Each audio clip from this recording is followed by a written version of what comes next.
Հարգելի խորհրդարան, շատ հետաքրքիր բանավեճ է ծավալվել խորհրդարանում, հնչեցին տարբեր կարծիքներ, թե ինչպես է դրամական զանգվածի կարգավորումը կապված տնտեսության զարգացման հետ, այստեղ ասվեց, որ իրականում նա համարյա որևէ ազդեցություն չունի եւ ատանցիալ է տնտեսական իրական վիճակից։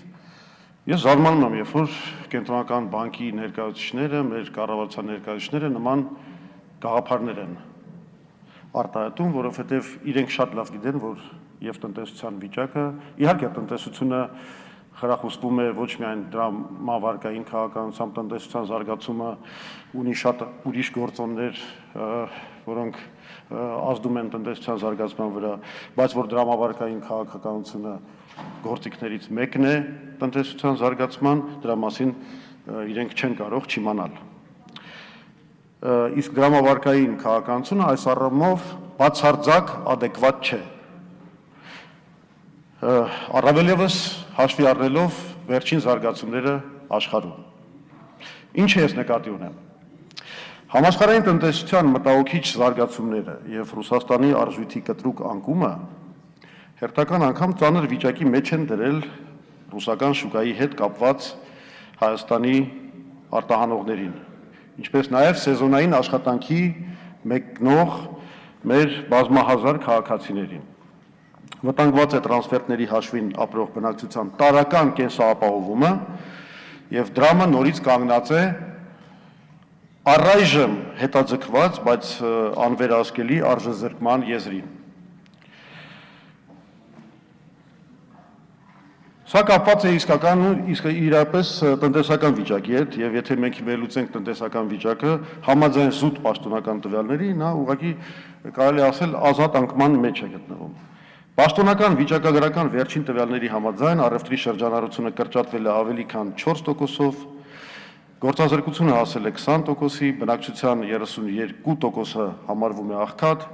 օտարերկրյա ուղղակի ներդրումների ծավալը կրճատվել է ավելի քան 40%-ով։ Սա մի հատ խայտառակ արդյունք է։ Շարունակվում է ՀՆԱ-ի կառուցվածքում կուտակման բաժնի զգալի կրճատումը, որի ազդեցությունը տնտեսական զարգացումների վրա կդրսևորվի առաջիկա միջնաժամկետ եւ երկարաժամկետ հատվածներում։ Այս առումով ես կիսում եմ պարոն Հրանտ Բագրատյանի ներկայացրած տեսակետները, իսկապես տնտեսությունը գտնվում է աղետալի վիճակում, ոչ թե աղետալի, այլ աղետը ահագնացող գործընթացի մեջ եւ իսկապես մեր կառավարիչները կարծես չեն հասկանում ընդհանրապես ինչ է նշանակում պետական կառավարումը եւ տնտեսության կառավարումը։ Ինչն է խնդիրը։ Խնդիրը իրականում այն մենաշնորհային համակարգն է, որը ստեղծվել է Հայաստանում։ Ակնհայտ է, որ Հայաստանի տնտեսության այս վիճակը եւ նրա խոցելիությունը միջազգային տնտեսական միտումների հանդեպ առաջին հերթին հենց իշխող ռեժիմի կառավարման արդյունք է։ Տասնյակ տարիների ընթացքում միտումնավոր ջախջախվել է միջին խավի մասնավոր նախաձեռնությունը եւ տնտեսական մրցակցությունը եւ Հայաստանում ստեղծվել է բացառապես իշխող վարչախմբի շահերը սպասարկող մենաշնորհային թալանի համակարգ։ Սա է խնդրեմը։ Եվ ես հիմա ցույց կտամ, թե այս խնդրեմը ինչպես է անդրադառնում այն իրավիճակի վրա եւ ինչու է դարձնում մեր պետական կառավարումը բացարձակապես անօգնական դրամավարկային ճիշտ քաղաքականություն վարելու հարցում։ Որովհետեւ լուծումներ կան։ Լուծումները իսկապես պարզ են եւ սրա մասին խոսեց եւ Բագրատյանը, սրա մասին կարծեմ Մելքումյանն էլ է խոսել, Գեղամյանը անգամ խոսել է սրա մասին, որ իրականում պետք է իհարկե նրբություններ կան, բայց եթե շատ կոպիտ արտացնենք, պետք է խրախուսել դրամական զանգվածի աճը։ Սա այսօր դա մեր տնտեսության ակտիվացման ամենակարևոր բաղադրիչներից մեկը պետք է լիներ։ Եվ իսկապես ներկա ճգնաժամային իրավիճակը ոչ միայն Հայաստանից, այլ բոլոր պետություններից պահանջում է սեփական տնտեսության, արտադրողների եւ արտահանողների շահերի պաշտպանության նպատակով անհետաձգելի քայլեր, ներառյալ ինչու՞ չէ սեփական արժույթի համաչափ արժեզրկումը։ Համաձայն եմ, որ այստեղ պետք չէ, ոչ թե պետք չէ վախենալ գնաճից, այլ ուղղակի եթե նորմալ կառավարում լիներ, նախ կարելի էր զսպել այդ գնաճը, եւ երկրորդը կարելի էր մի քիչ իսկապես սահմանը բացել, ոնց որ Բագրատյան ասեց, մինչեւ 7%-ը։ Եվ հենց դրան են ուղղված մի քանի պետությունների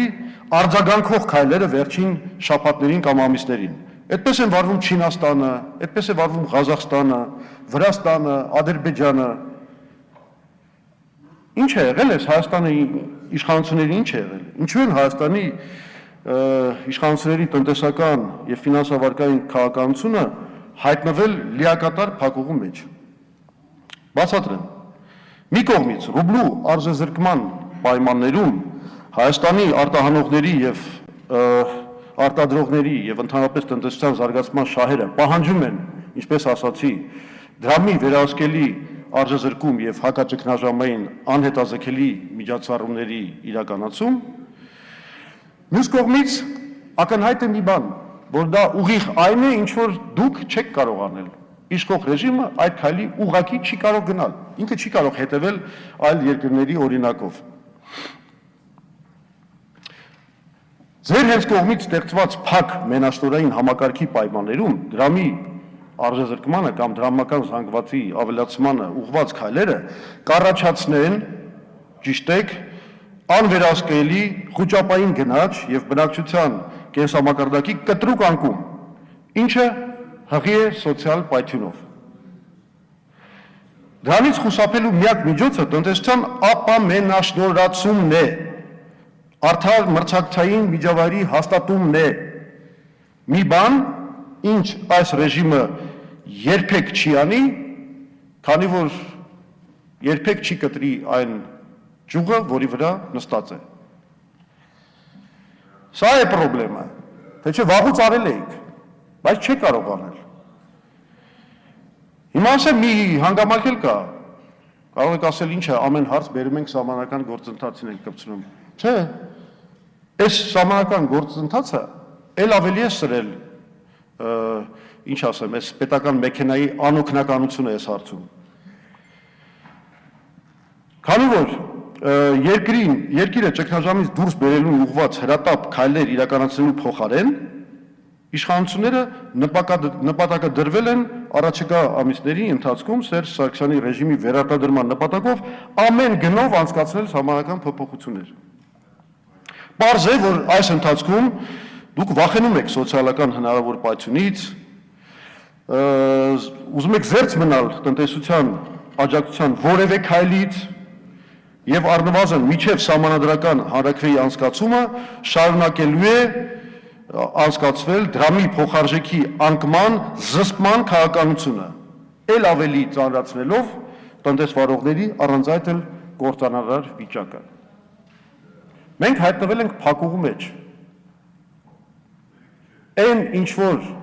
պետք է աներ պետությունը, չի կարող անել այսօրվա Հայաստանի իշխանությունները, չեն կարող անել, որովհետև իրենք կվնասեն սեփական իշխանության վերարտադրության շահերին։ Ես ուզում եմ ամփոփեմ։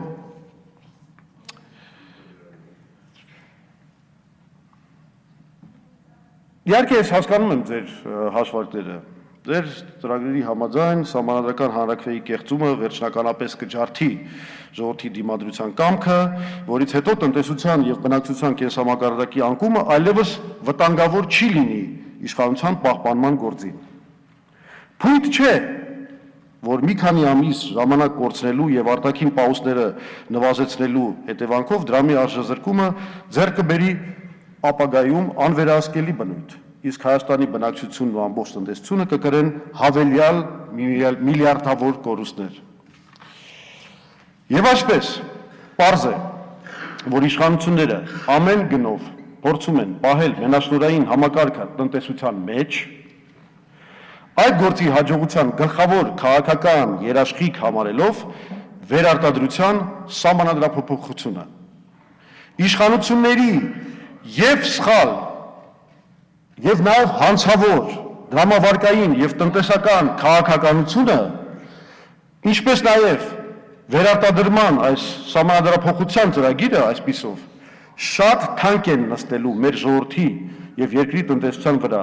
առաջացնելով նորանոր տնտեսական ավերումներ եւ արտագաղթի նոր ալիք։